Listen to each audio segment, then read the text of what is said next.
Welcome to the WebRTC BackRooms, a podcast deep scrolling into XR, AI, and the future of hanging out in the spatial internet. The podcast slips behind the polished interfaces of contemporary tech and AI to uncover the disquieting depths beneath. Wandering through online spaces and digital cultures, we turn WebRTC protocols into peer-to-peer spaces of gathering, an alternative beyond mainstream platforms. Here, we meet investigative artists, researchers, writers, and architects to explore the uncanny ways we inhabit an increasingly tangled world. We are Me AndOther Me, Cenk Güzeliş and Anna Pompermayer. And today, we welcome you to the backroom of Virtual Bonds with Joe Hunting.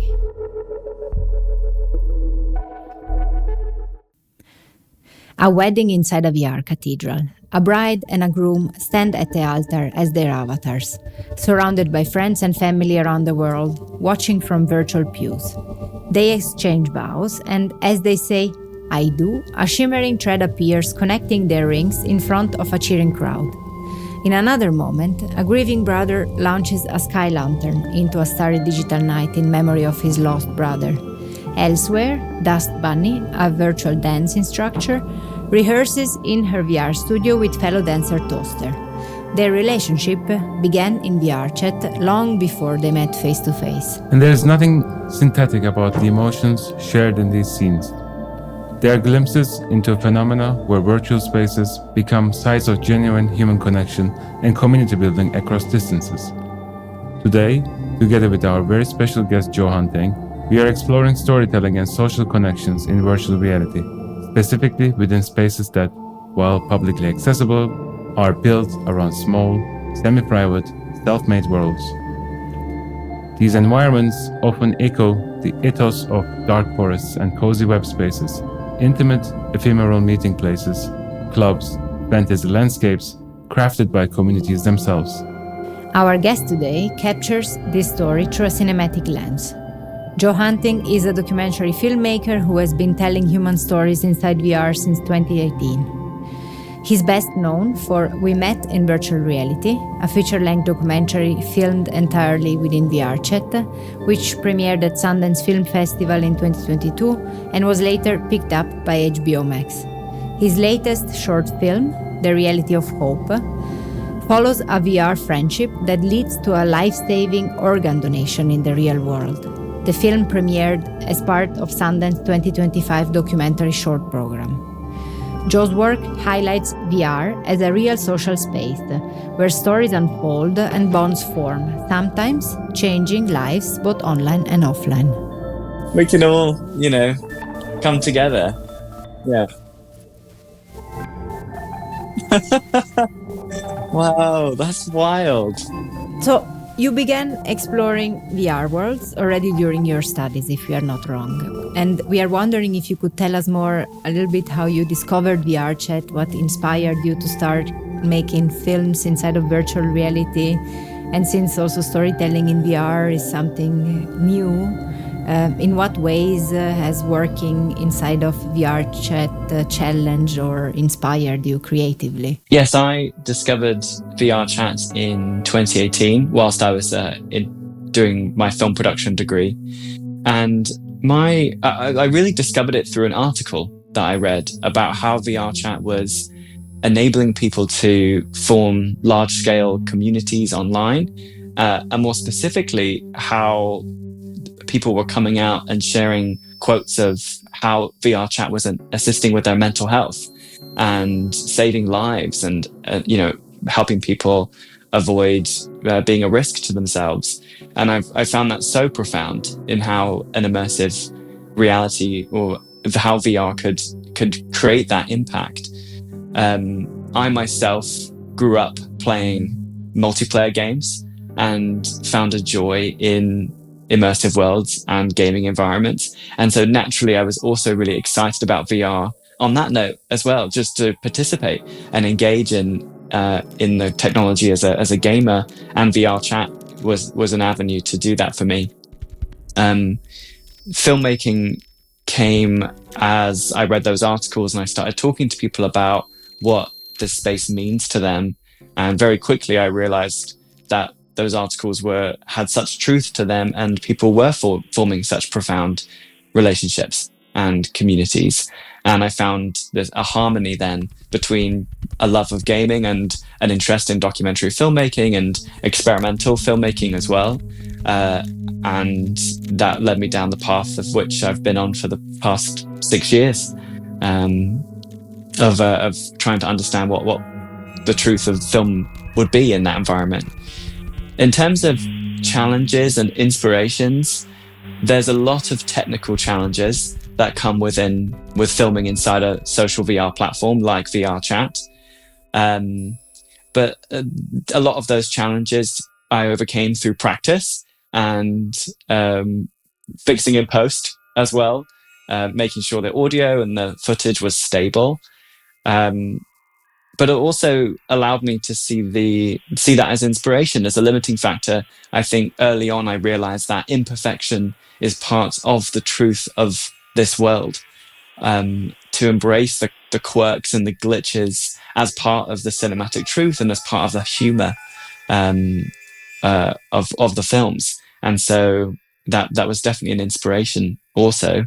Early on too, there was some kind of key moments of realization for me in understanding what the potential of these films, but also the space is. And I think the first one was making a wider screen, my first short film.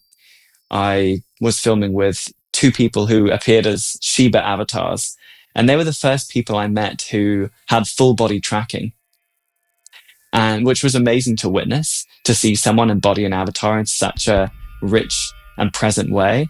And they were going through, there was two of them, and they were navigating some really intense romantic feelings, and they weren't really sure what to do with them because there was such long distance. But there was an appreciation of the moment and how fleeting that relationship was and is in the moment as well. And capturing that was really special to me. I felt like it was a moment that could only be captured in VR as these avatars, and their connection as avatars was so unique as well. Also in the same film, a wider screen, I spoke a lot with a clinical psychologist in 2018, 2019 called Noah Robinson, who was exploring how VRChat and social VR platforms can be an aid to kind of therapeutic practice. And he's now gone on to create a platform called Inner World, which is a social VR space for people to have anonymous therapy groups, which is really exciting. And in 2018, he was kind of forming the concept of Inner World. And so talking to him and really connecting on the impact of what this can be, and as someone who's interested in the themes of mental health and hopeful stories of overcoming mental health issues, that was really a key moment. Conversing with him gave me a lot of inspiration. It's so interesting what you're saying also regarding how one moves inside of the space and how the capturing of such worlds with the challenges also that comes with it offer different type of possibilities that can open up to beautiful stories and beautiful scenarios. And we were thinking about the use of the camera inside of VRChat, especially because it is something different, I would say, than holding a camera in physical space. It's almost something that you embody, no? At times the camera becomes some sort of character that plays along with you. And we are wondering if there was a moment while filming when the camera allowed you to witness something that otherwise maybe you wouldn't have been invited to, or a special moment, because it's a different way of acting in front of the camera, I would say, than in real world. Oh, that's a very relevant question. It may be interesting to mention that early on, in terms of how I kind of found my cinematography and the ways I wanted to direct the camera, I didn't have a VR headset for my first film, a wider screen. I was filming on a flat screen, And that had a really kind of disassociative effect where I was looking at the output of the film immediately and wasn't fully present with the subjects I was filming with. I didn't really know the impact of that until I got my first VR headset a year later, around the production of Club Zodiac. And it was wearing a headset, being fully present and using the virtual camera with my hands. That was really the unlocking moment of realizing the camera's role and how I can use it and also bring my own presence in. And so the audience can feel the weight of me behind the camera and really feel like this is being made by a person and feel the realism a bit deeper. When filming, sometimes I am really during the production of Club Zodiac, my second film, I took advantage of being invisible. I was able to wear an entirely invisible avatar. And when I first started doing this, it felt like an ethical boundary cross. For most documentary filmmakers, I think they would feel the same way. You don't want to capture someone without them knowing that you're there, and in most cases. But also it can be a huge advantage for any documentary process if it's done well. And so that's something I would communicate with the people I was filming with. I'd even say, you know, I am present, I am here, but you will not see me. I'm invisible. And it allowed me to shoot.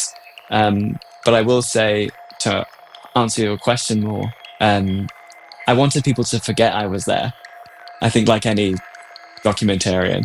And so there were moments where I was able to capture really intimate and quiet moments, specifically in We Met in Virtual Reality, where there's a lot more room to breathe because it's a feature film, because I was invisible, and creating a safe space for the people on camera to talk to each other often and be themselves. Yeah, Club Zodiac is also like one of my favorite one, as you know, I told you already. I mean, first of all, because of the reason that it's for me, for the first time, you know, it was like an eye opener to see how the physical space itself was kind of recurated or reorganized by the kind of community members to kind of make space for their dancing, you know, practices. Or like, you know, one of the dancers is like hitting the Christmas tree. So like it kind of shows like how virtual space is quietly tied into the physical space. And that is also like something extremely fascinating to kind of think of, right? Like how two domains are bound to each other. One of the questions that I have about Club Zodiac is, how do you encounter these communities, or how do you get, exactly like you said, like the camera allows you to be invisible. My question is like, how do you encounter different communities and enter their, you know, stories? I myself I'm very much a participant, especially in the earlier years and during the pandemic. I was really engaged in VRChat in the community.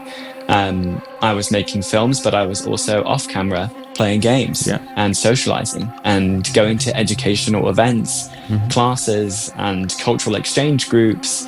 I would, you know, during my studies, be on set, on a physical film set and specialize there and work. But then I'd come home and I'd go in VR for 3 hours or 4 hours in the night. And I felt like I had this very special secret world outside of my physical film work. So there was, I think, having an engagement built trust, because people would see me around different events, and I would naturally converse with people and learn about their communities. And after making a wider screen and getting my first headset, I'd met a lot of people who were in the more burlesque dance club scene of VRChat.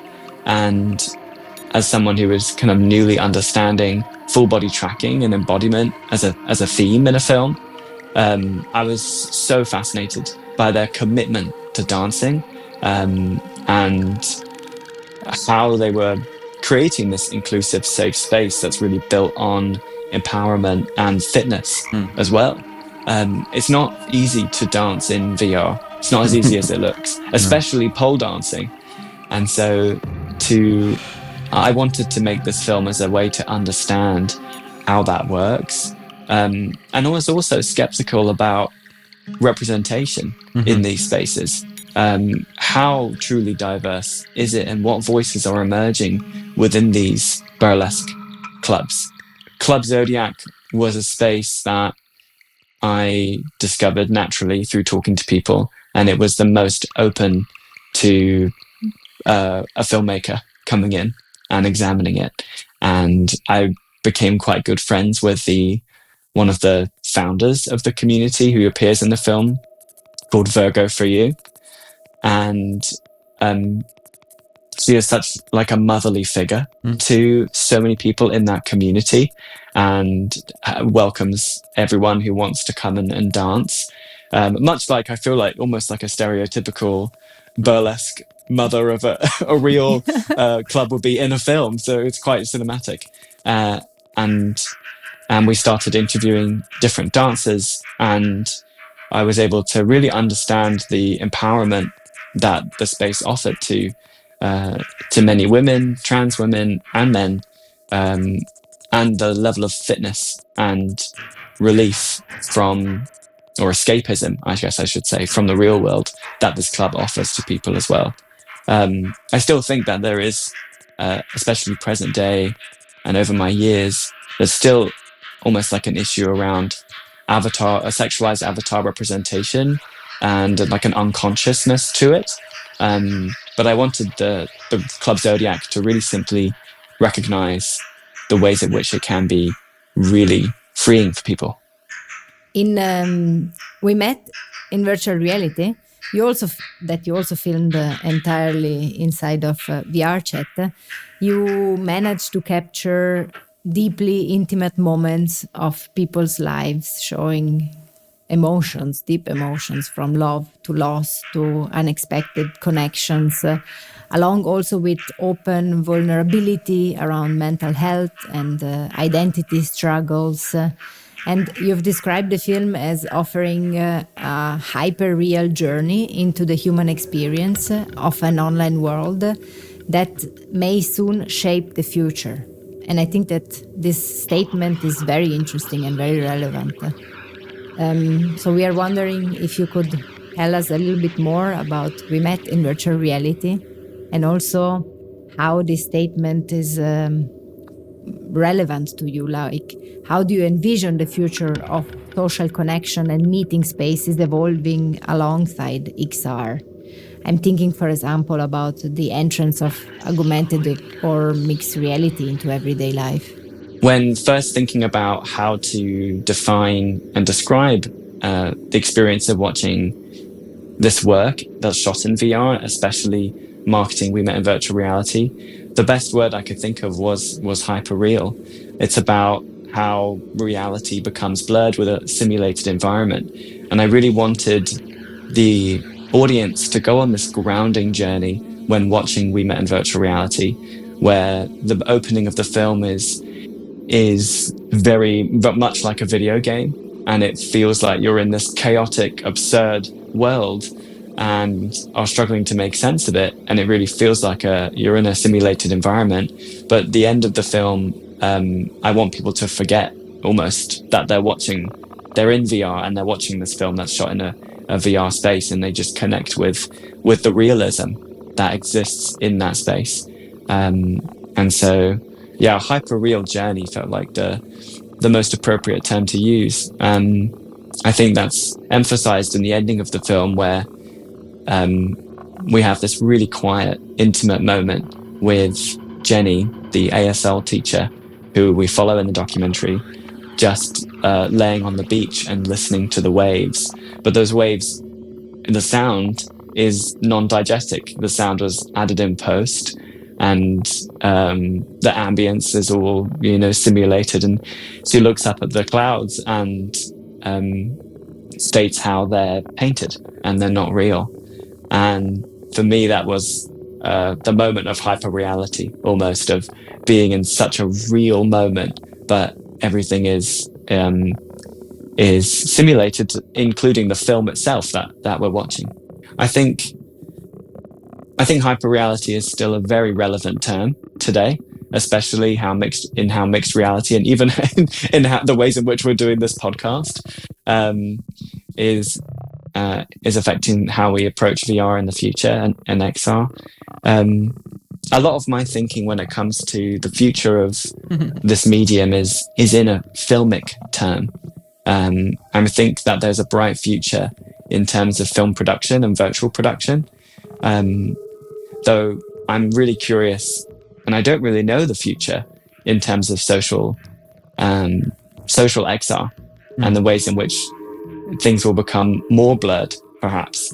But I think this is a good example of how it can be and the ways we can go. No, I think your movies are good examples, exactly, precisely. Just the cinematic experiences that you kind of bring in to our display is the great examples of the kind of the true use of the social, the humane use of XR that is not willing to kind of capitalize or extract or monetize, but it's like providing true social bonds and relationships. Yeah, I do believe in that too. I mean, I also believe that in a way one understands it very good through your movies. VRChat is kind of an example, I would say a good example of how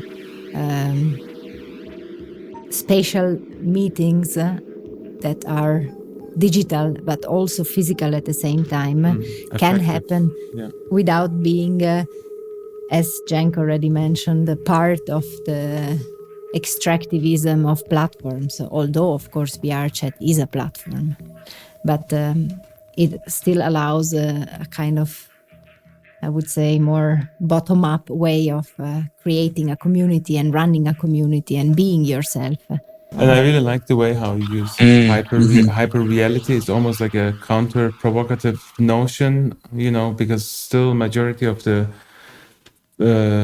society or like the population that we are surrounded by are still seeing the VR as a medium, as some kind of like an escapism from the reality. But maybe the term hyper reality kind of really emphasizes or amplifies that it is much more than the reality itself. It's affective, it's emotional, it is very spatial and bodily. And yeah, so I really enjoy the way how you kind of described the We Met in Absolutely. VR. Yeah, that's exactly the experience I've had as a filmmaker in the space. Is it feels so organic to be present with someone in that world. And I think there's a strange thing, I've always thought about this, there's a strange thing that happens when you're holding a camera in VR.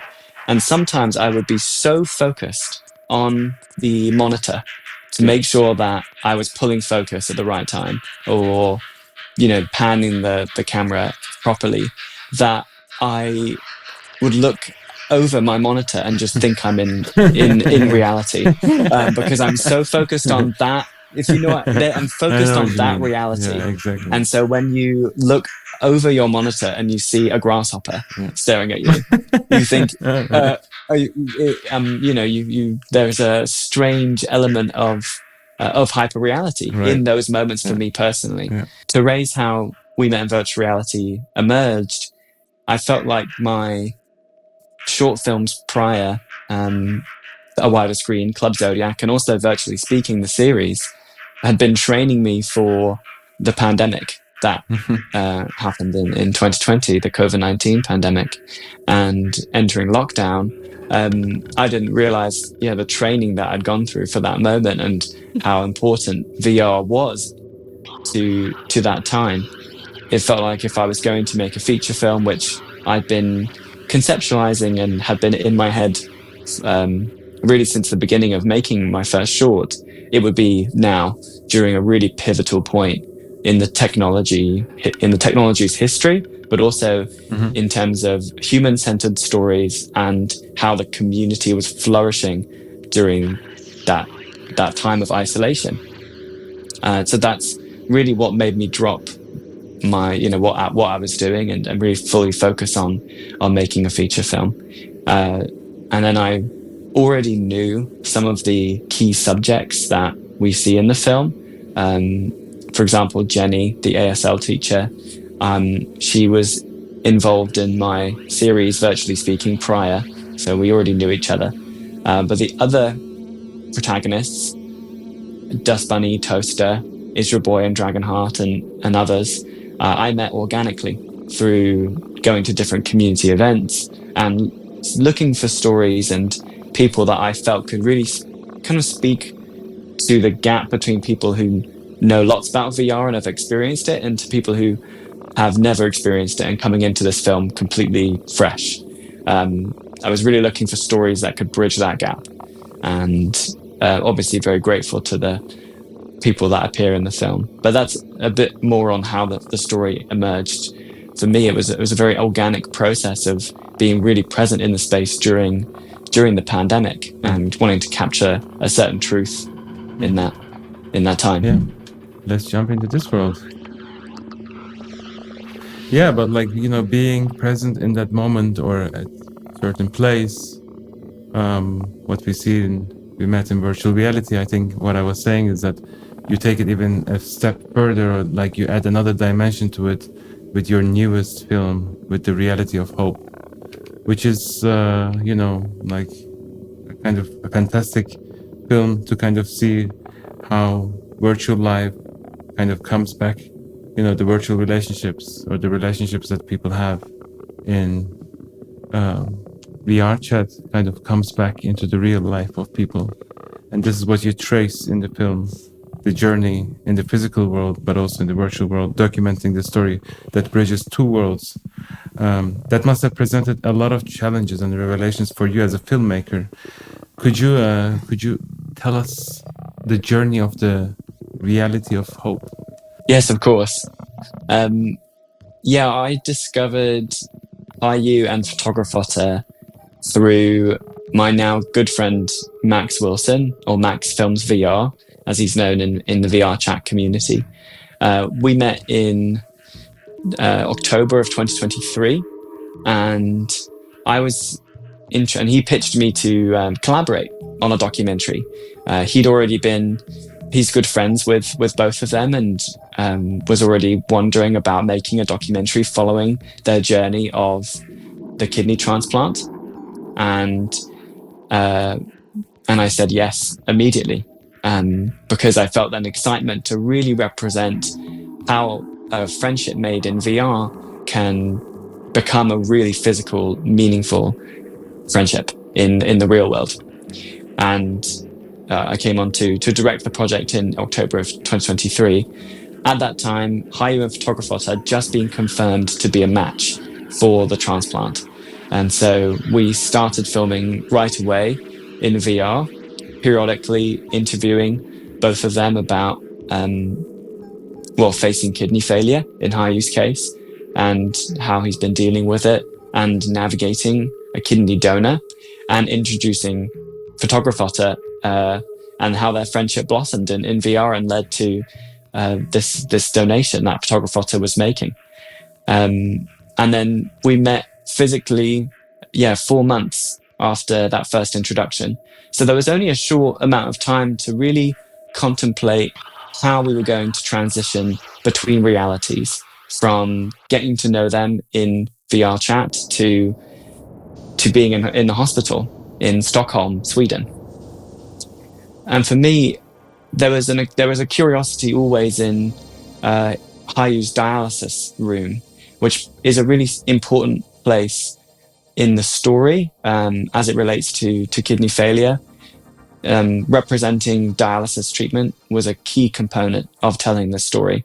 And so I was brainstorming this idea to Max and my art team that I've been working with for a few years, Rob Willett, Tia Johnson, and Morgan Furtado. We talked about recreating Hayu's dialysis room in VR. So to kind of use a 3D scan as a reference and then fully 3D model the environment back up again, and use that as a poetic space to reflect on how Hayu can feel really isolated during dialysis, but sometimes he would wear his VR headset and be around people. And so to see him with people whilst on dialysis in VR felt like a really unique and poetic way to really honor that experience. And that then became the place to do the transition from realities. The way we achieved the match fade from VRChat, our recreated dialysis room, to Jack in his physical dialysis room, was we shot the scene in real life first, naturally, on a steady cam, pulling back from Jack. And then we took the metadata of that camera and brought it into a tracking software that we were able to work in with Blender. So I feel like I'm touching your shoulder, Anna, when I'm doing that. You are. I feel I have to remember you're right here. We were able to extract the camera motion, 3D track it, and then we had a team of 3D artists, who I just mentioned earlier, recreate the dialysis machine, the walls, the backpack, the chair, the table, everything from scratch. And we brought that into Unity and uploaded it into VRChat. And we were able to shoot in real time in VRChat. Although we, created this scene bespoke for the film, we still wanted to be able to shoot it in real time and keep the nature of filming in VRChat. And so it was actually the last scene we shot for the film after the transplant had already occurred. And so it gave Hayu and Photographer a really unique moment to walk back into a room that was actually quite traumatic or very negative for him, to sit back in the chair in which he sat for over a year, 3 times a week, and reflect on what the journey has been like. I think that this brings me naturally to what we were thinking as our next question, because so in your films people appear through their avatars rather than through their bodies, or as both, I would say. And we are big fans of this book and this author, that is Glitch Feminism by Legacy Russell, where she argues that digital online worlds are as real as away from keyboard ones, and that the boundaries between the digital world and the physical worlds are more and more dissolving. So we are wondering, how do you see this idea playing out in VRChat? So do your subject, your friends, yourself, use the avatars to experiment with expressing aspects of your identity that might not be able to show offline? And how does then the avatar body have an influence into the social identities and self-expression of the people of your film? That's a really loaded question, an exciting question for me, because I think avatar expression is such a key part of my interest, and I think everyone considers how they are going to express themselves in online environments, especially in VRChat, where you physically embody that character, often with full body tracking. If I was to talk in terms of the reality of hope, something that we wanted to represent really intentionally was furry expression, and the VR furry community at large, which is a very expressionistic group. Their avatars are anthropomorphized, of course, and Hayu and Photographer and much of the VR furry community all have facial tracking, and so they feel so expressive in that way, and they know what facial movements to do to really master their avatars' expressions as well. So it created a really amazing experience for me as a director to really feel that and to feel it on camera. The realism in their facial expressions is so much deeper because of the facial tracking. In terms of how their avatars then relate to their physical selves, that was an important consideration in the real life transition. I really, as you mentioned, Anna, I really wanted the distinction between physical and virtual to be somewhat non-existent, and for then and audiences to just fall into the same conversation we were just in VR and now in the physical world, and for that transition to actually not be that dramatic. We didn't want to do, although it is a very pivotal moment in the film, we didn't want it to feel dramatic. We wanted that to be organic and subtle and natural, as it was for them physically. For them and for me, and I think a lot of other people who've met close friends from VR in real life, there is 10 minutes or 15 minutes, maybe longer, of getting used to this other version of the person that you've been speaking to for maybe a few years. But if it's a close friendship or relationship, that intimacy and the bond that you've created will naturally fall into the same flow. And I wanted that to be felt in the reality of hope, especially. How do you see, in your own view, the significance of spaces like VRChat? Because they are community-driven, they are open, they are welcoming, they are shaped from the bottom up. And in contrast, we are seeing more and more an increasingly corporization of online environments, no? With social media platforms and spatial computing technologies on one part becoming more and more integrated into our everyday reality, and on the other hand, with figures like Zuckerberg pushing for a branded new version of the metaverse. What is at stake when open digital worlds, like the one that you explore in your films, are absorbed into corporate frameworks or might be absorbed into corporate frameworks? And how do you see possibilities for the future? I think this is a really valuable question to be asking now. I think VRChat and many social VR platforms flourished during the pandemic lockdown in 2020 or 2019 to maybe 2022.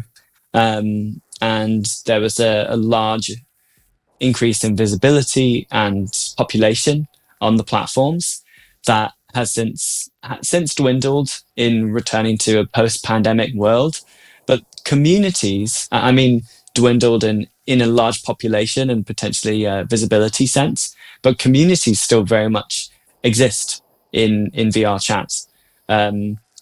Unfortunately, we naturally lost old space in recent time, but I'm kind of hopeful to see that a lot of communities that emerged during the pandemic still exist within VRChat. However, those communities are at the mercy of the corporation. I think VRChat is having to monetize a lot more and find ways to profit and continue to grow, which makes sense, and is no judgment on that. But I think it does incentivize a certain culture of people existing in the space to create worlds and avatars that perhaps can profit and see the user-generated community as something to make money from. Much like Roblox, I think, has a side of that culture. And I think that's now seeping into social VR environments, which is changing the ways in which creation is handled. So I fear that VRChat potentially might be becoming more of a Roblox-like space in the way that there's a culture surrounding monetization and virtual currency that can be really beneficial, but also an impactful disadvantage to communities that exist only to support people in a non-profit sense. And I think it makes a perfect parallelism to what happened to cities, or what is happening to cities more and more. I mean, we know in the last 50 years, cities have become more and more privatized, public spaces. I mean, only in London, if you see how London as a city is constructed, there are almost no public squares anymore. There are security guards walking around, controlling who is hanging out, in which way people use the space. There are CCTV cameras.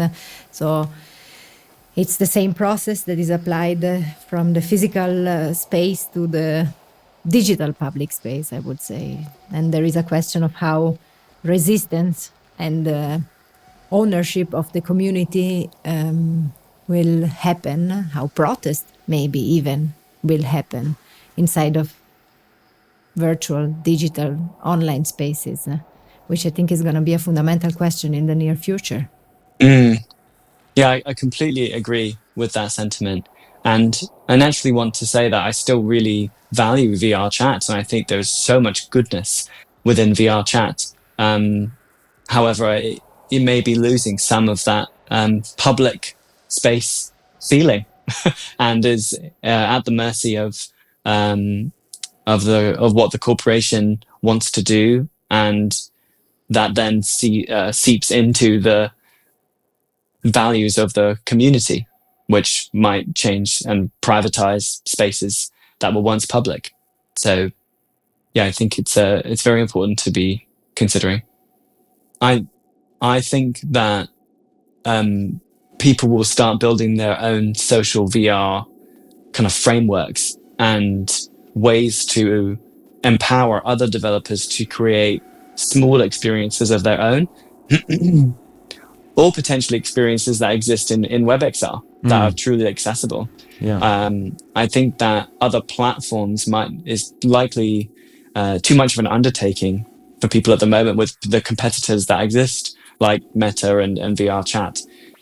So I can see indies creating just these small spaces and frameworks for others. I know that there's a team of developers who are just doing just that at the moment and building a framework or an open source project that will allow others to create social VR spaces. And their intentions are for it to be really open source and interoperable between WebXR and other game engines. Is there any upcoming exciting project before we conclude our conversation?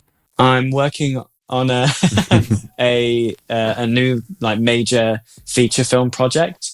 It's my first scripted project, so it's a full narrative feature, and it is set in a fictional social VR platform that really explores the intersection between VR and AI, and what happens when we start to see personified AI existing within immersive worlds. And that's all I can say at the moment. You can follow my social media or check my website, joeyhunting.com. Yeah. But it's a feature film, so that's very exciting. We are looking forward to it, Joe. Very much. Thank you. Thank you so much, Joe. Thank you so much. Thank you so much for having time for us. I'm gonna do a dramatic cinematic exit shot, flying all the way back. Goodbye.